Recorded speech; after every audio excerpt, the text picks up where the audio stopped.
Cousins. Do you have a cousin? Do you guys go way back?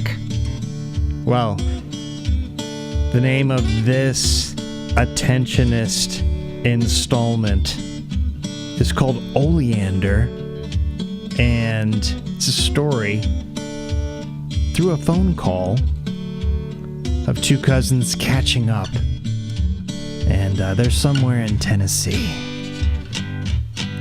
Hey, I so appreciate you checking this out. There's many more stories, podcast episodes, information via theattentionist.com.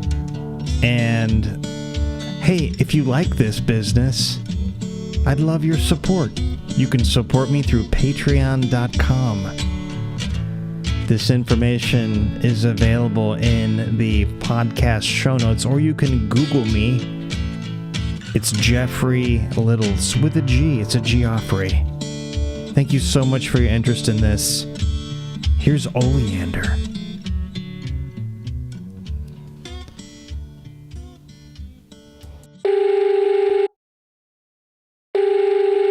There he is, Cousin Walt. What is going on? Cousin Dickie, oh my. So nice to hear your voice. Well, I missed your birthday over the summer, and then it's just been a busy year. I bet you're hanging out with your lovely girls. Well, they're just in the other room watching Shaun the Sheep, Farmageddon. I'm guessing Darla's probably out at the store, huh? Oh, yeah. That new residential development's opened up not far down highway, and it has caused an uptick in business. Yeah, and she's the store manager now, right? So that's probably a thing. She's always bookkeeping, inventorying, hiring, unhiring. The Dollar General corporate offices in their boundless wisdom have assigned 3 machine-only checkout kiosks. Oh boy. This despite an ongoing theft concern. You know what the number one item that is lifted from this store is? What was that? Pet supplies, like pet collars and pet food, pet medicine. Now there's a Farmageddon. You are still at the towel plant, right? Yeah. Now I don't know if you knew this, but mid-September, so I took a new job as the foreman on the 3rd shift. Oh wow, okay. So it's different hours for sure, working nights, but it is a goose for the old paycheck, if you know what I mean. Like what hours exactly are we talking about?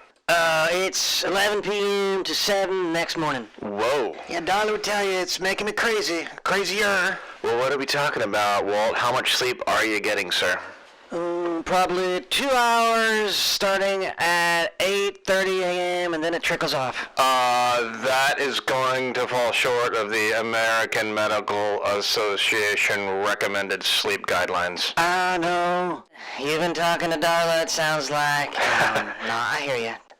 I just need a little more time to get my schedule locked in. Yeah, sounds good. Look, let me ask you something, Cousin Dickie. You ever seen something that's not there? Say more. Alright, just bear with me now. I think you'll appreciate the person who figures into this story. I'm coming down Highway 125 over Hatchie River, Bridge 7-Eleven. There at the 7-Eleven parking lot just beside me, red pickup truck in his iconic overalls. None other than Oleander. What? I know. Oleander?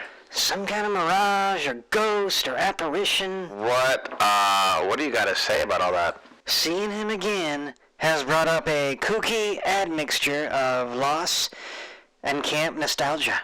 You're like conversing with yourself. Is this my mind and brain having a slip, or is someone reaching across the divide? Of course, he's been dead for 30-some years. He died fixing some kind of water hand pump on camp property. He was always a loner, but he took kindly to you and to me. He gave me an arrowhead with a rat carved at the bottom that said, snack. The last time I would have seen Oleander would have been our summer before 7th grade. Some of the people and experiences of camp are just right there, you know? Did you ever dream about camp, like, in the weeks, months following? Oh man, you know, we'd be at camp for 2 weeks, then I'd think about it the whole rest of the summer. I love knowing that your memories of camp are so fond. If I was totally honest, though, Walt, I have all of these recollections of your disciplinary issues. Oh, well, okay.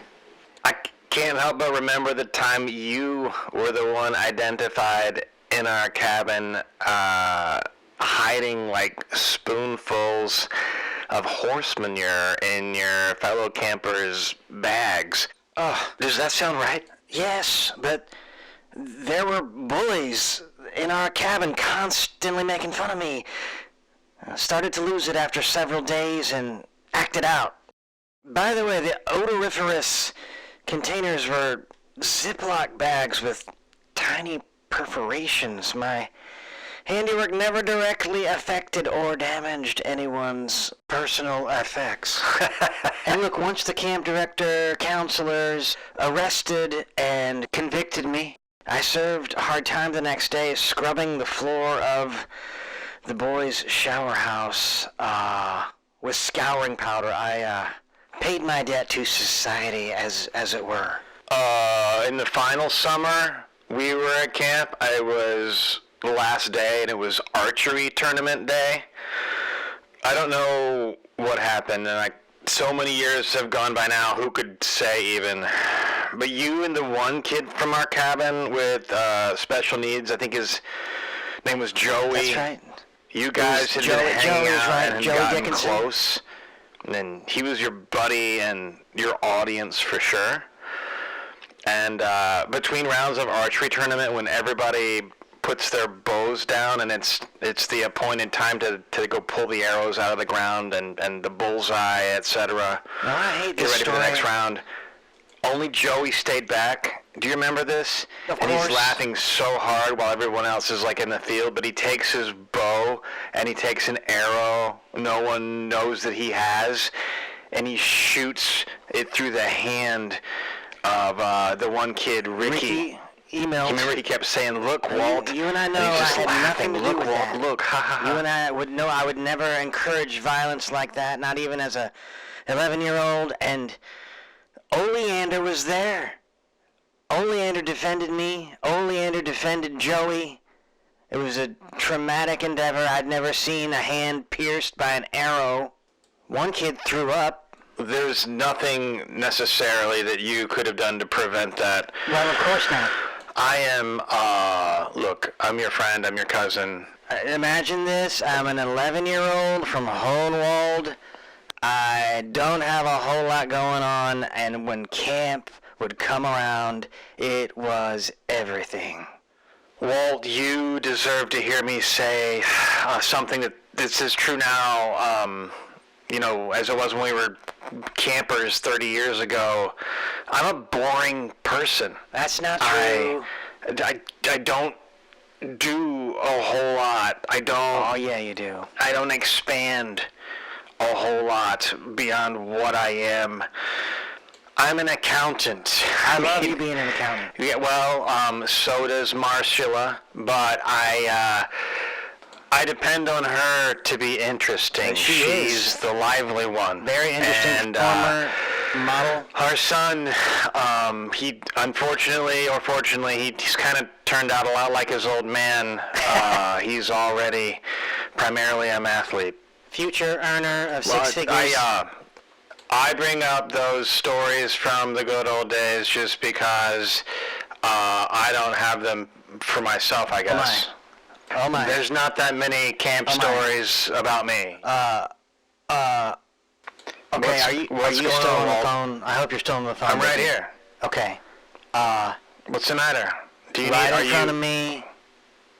And now I'm out of my garage. Okay. Sitting in the rocking chair I have very often sat in myself is Oleander. Oh, you did Oleander? it. You have manifested him again. Can you hear me? Oh, I can hear you. Don't go fading on me, Oleander. Oh, you're talking to Are you Oleander. there? Are you there? Dickie, are you here? I'm right here. Dickie, should we try to FaceTime? I don't know. I can feel the hair on the back of my neck stand up. Oleander is in my house. Okay. Oh, boy. Do you want me to... What should I do, Should Dickie? I call an authority? I don't know who to call. Oh, my gosh. I'm afraid to move. I don't want him to leave. I don't want him to go. You should ask him something. My. Look, here's an interspiritual, interdimensional being with That's knowledge right. we could not possibly know. He seems so still. Ask him anything him to about stay camp or what Oleander, stay. heaven is like. Oleander, you got this. Okay, Oleander. Okay. Can you hear me? Nod if you can hear me. Okay. He's not moving. Oleander, who is stealing those pet collars? Darla would love to know. Okay. I can't... Oh, no, he's starting to fade. He's fading on me. Oh, no. He's starting to fade on me. Oh, no. Okay. Oh, he's 100% gone. I'm going to go over there to the chair. You lost him. This time. Oh, my. Okay. I'm sorry, Walt, but... Dickie? Yeah. Are you there? I'm here. Hello, Dickie? Can you hear me? I'm right here. All right. I don't know what happened to our connection. Anyway, I'll talk to you soon. Thanks, Walt. Okay.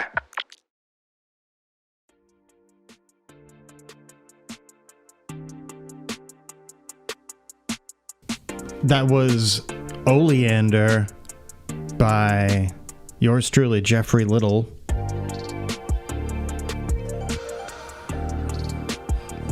If you would like to respond, let me know any ideas, thoughts, concerns, petitions. Write to me, lilwhq@gmail.com. I'm also available through the Patreon group. Did I mention Patreon? It's my first and last name with a G, Geoffrey Little, at the Patreon, patreon.com website. Hey, thanks again for listening. I really appreciate your interest, your time. Until we meet again, be well.